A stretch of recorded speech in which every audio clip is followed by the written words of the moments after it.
Le président de l'Équateur, qui est également président de l'Union des Nations Sud-Américaines, UNASUR, Rafael Correa, a effectué ce mardi une visite de quelques heures au pays. Le chef de l'État équatorien a été accueilli à l'aéroport international Toussaint Louverture par son homologue haïtien Michel Martelly. Les deux hommes ont donné une conférence de presse commune au cours de laquelle ils ont présenté l'objectif de cette visite. Lors de son intervention, le président haïtien a fait remarquer que M. Correa profitera également de sa visite pour remettre un lot de matériel au gouvernement haïtien. La visite du président de l'Équateur en Haïti s'inscrit dans le cadre du renforcement de la coopération entre les deux pays, avait informé la présidence haïtienne dans un communiqué. Avant de laisser le pays, M. Correa s'est rendu dans le département de l'Artibonite, notamment dans la commune de l'Esther, en compagnie de M. Martelly. Les deux hommes ont participé à l'inauguration des travaux d'infrastructure réalisés par le contingent équatorien de la MINUSTAH, notamment la construction du tronçon de la route reliant Petite-Rivière de l'Artibonite à Marchand-des-Salines. Notons que c'est la deuxième visite du président de l'Équateur en Haïti. Le sénateur de l'Ouest, Steven Benoît, se montre très critique vis-à-vis du président Martelly, qui, selon lui, a déjà commis des dérives graves depuis son arrivée au pouvoir. L'élu invite le chef de l'État à rectifier le tir. Suite à une série de dérives qu'a fait là, je viens de rendre compte si je me 6 mois, il cap droit pour me dire fermer barrière. Dimanche après-midi, à mon grand étonnement, le président a déclaré que c'est lui qui conseil électoral finalement. Le président a parlé, il dit qu'il peut mettre un conseil électoral provisoire qui a duré d'après lui 2 ans. Donc indirectement, n'importe qui qui comprend le créole, le président dit qu'il va un amendement. Un groupe de députés et de sénateurs, pendant 3 jours et nuits, ils ont voté, malgré que je ne suis pas obligé d'accord tout ça que tu as voté, mais ils ont voté un amendement. Moi-même, je suis le premier qui dit ça que tu as publié, nous, toute la presse, nous sommes d'accord, ça que tu as publié et pas ça que tu as voté, nous soulevons l'exception. Et le président voyait tourner pour nous, il corrige dans le Sénat, l'aller joindre le président, il n'a pas jamais publié. Le président a fait campagne contre la CRH, tout le monde d'accord.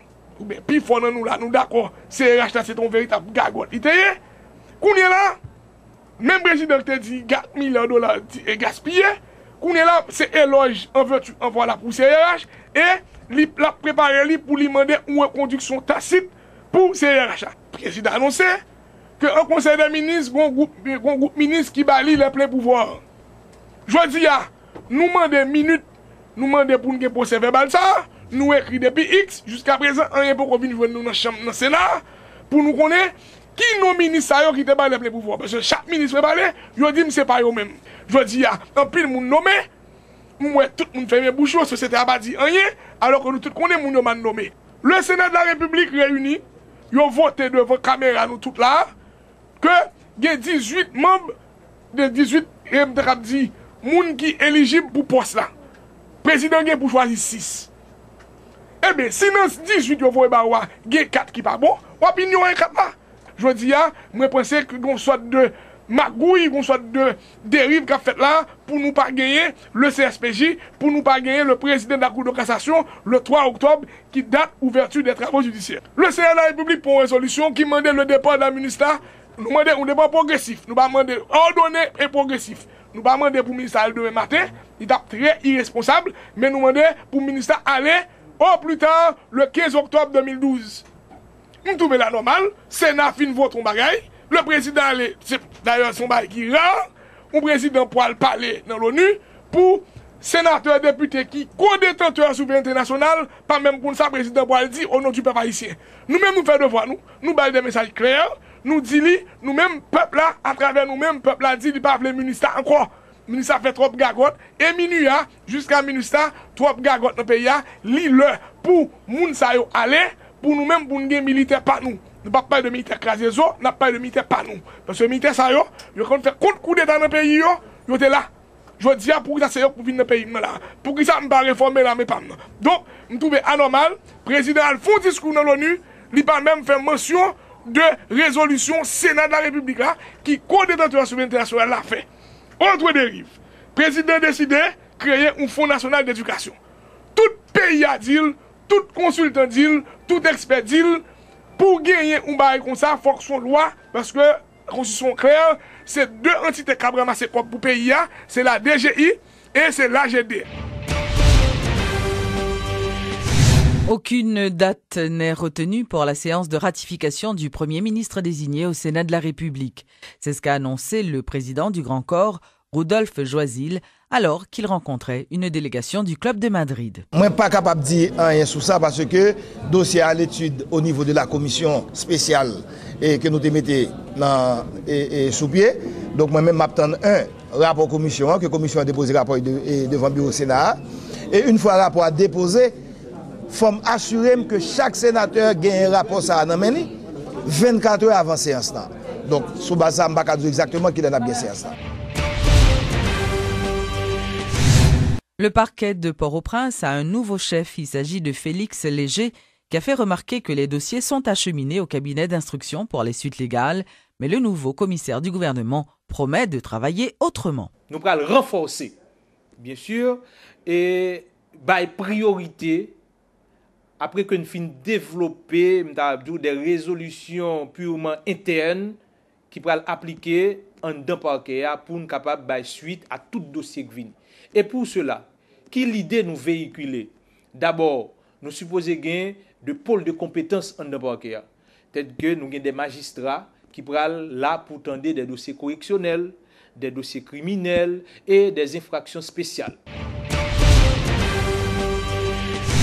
À moins d'une semaine de la réouverture officielle des classes, certains parents interrogés ont affirmé que cette rentrée scolaire se fera sur fond de crise économique. Suivez ce reportage de Jacques Bourdeau. Malgré le report de la réouverture des classes au 3 octobre par le président de la République, la rentrée scolaire se fait sur fond de grave crise économique à Port-au-Prince. Des responsables d'écoles privées, comme ce directeur par exemple, expliquent que sur un effectif de 630 élèves, seulement 120 parents se présentent jusqu'ici à l'école pour remplir les formalités. On ne pas marcher, les gens notables pour marcher puisque nous avons des difficultés pays à gagner. Et c'est vrai que nous avons fait entrer le 3 octobre, mais nous avons vraiment senti les parents venir pour remplir les formalités d'usage. La situation est identique chez des bouquinistes au centre-ville qui déclarent que la vache est maigre cette année pour cette rentrée scolaire. Le problème c'est que Michel Matéli a le plus haut lieu, il y a un bagage à faire livre 30 gouttes qui vient poser problème lorsque mon vient acheter livre là mais nous et que il toujours dit nous livre là 30 gouttes et pendant ce temps même quand Henri Deschamps nous pas livre là 30 gouttes. Nous tient à ce que kounya là faut que monsieur président Michel Matéli les corriger Scott le dans téléphone non à faire livre et 30 gouttes. C'est pour le préciser, c'est au niveau l'école l'État que parents vont acheter livre à 30 gouttes. Mais pour l'autre secteur, à faire livre 30 gouttes pour que le pas pionnerie continue pionnerie dans le téléphone pour ne pas mettre un mythe dans la tête et parents lorsque viennent acheter livre pour pas venir des problèmes avec machin livre. Des parents rencontrés au centre-ville qui viennent acheter des matériels scolaires pour leurs enfants se trouvent eux aussi confrontés à de sérieuses difficultés économiques. Livre lâché en pile parce que nous venons avant de cacher ça, ils disent en bas et diminuer ni de 600 gouttes. Même si on dit qu'il y a une subvention, même nous pas pour ce grand livre est bien cher à pas cher. Donc une rentrée des classes qui paraît beaucoup plus difficile que celle des années précédentes pour la plupart des résidents de Port-au-Prince interrogés par Télémétropole. La Fondation Yélé Haïti a procédé ce mardi à l'inauguration à Jacmel de son programme de formation professionnelle au métier de l'accueil touristique. Selon le directeur de la Fondation, Derek Johnson, ce programme, évalué à $300,000, vise la formation de 120 jeunes. On s'est rendu compte que pour faire grandir l'industrie du tourisme, en fait, il fallait surtout des gens, il faut des ressources humaines formées. Et en fait, ce qu'on aimerait, c'est voir le tourisme et l'hôtellerie devenir la première industrie d'Haïti. À peu près $300,000. About $300,000. Les responsables de la Sogecart qui fêtait le 20e anniversaire de cette institution ont honoré les premiers clients ainsi que les premières entreprises ayant sollicité leurs services il y a 20 ans de cela. Le premier détenteur d'une Sogecart fut M. Gary Cassariol.